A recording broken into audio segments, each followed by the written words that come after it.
Followers of anti-land reclamation activist Gary McHale held this rally at Queen's Park on 20 April 2008.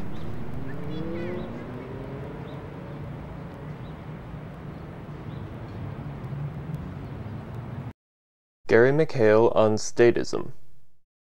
When a government fails to enforce the laws through the police department, democracy demands that the people get involved.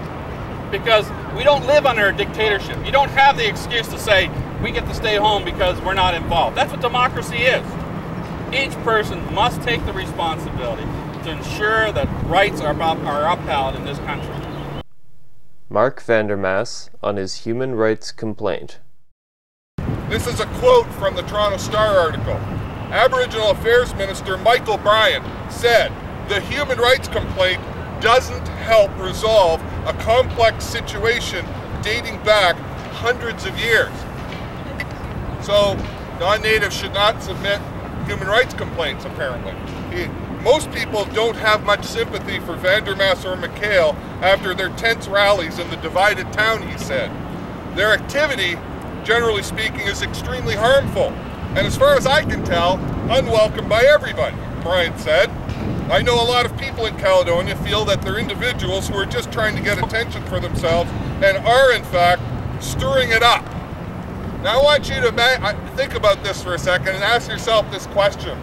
What do you think the media and the opposition reaction would have been if a cabinet minister in Mike Harris's government had publicly attacked a native complainant to the Human Rights Commission?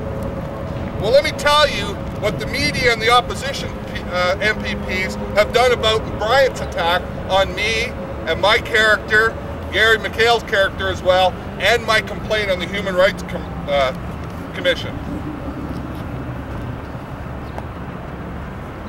That's right, nothing.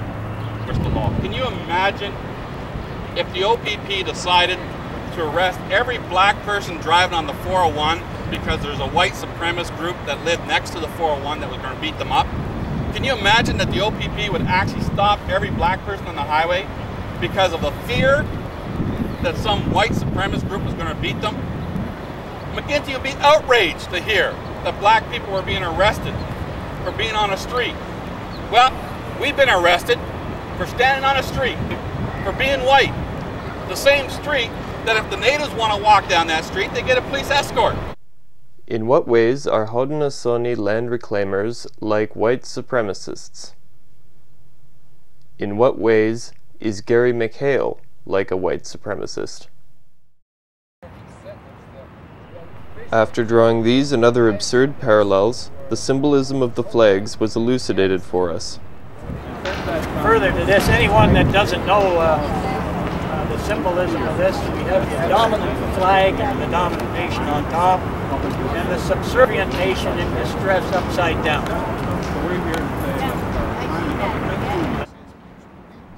Following the rally, a group moved to the nearby war memorial for a photo op that never coalesced.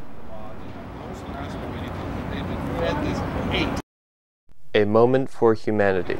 I gotta say this though, let me tell you something. If the government has been ignoring Native people as badly as they have been for us for the last few years, it's no wonder they're angry. Or they're getting caught. You know, but the problem is the government is doing to us what they say was done to the natives. It won't talk to us. I don't understand that. Have you discovered what it is to be inconvenient? A moment for inhumanity. It doesn't matter whether you're black, white, Asian. It doesn't matter. If you commit a crime, you should be arrested. Straightforward and simple. Somehow if we say that, we're racist. Somehow if we declare that all people should be treated equal in the courts, that everyone has certain fundamental rights, certain human rights, somehow we're the evil people. Minutes later, an RFB operative infiltrated a conversation between McHale's supporters to make this clandestine audio recording. I'd have to think if they march into Texas with the warrior flags, they'll get an unwelcoming committee. I'd like to be there with the video on that one. Is Gary McHale's movement racist, or merely underwritten by racist sentiments?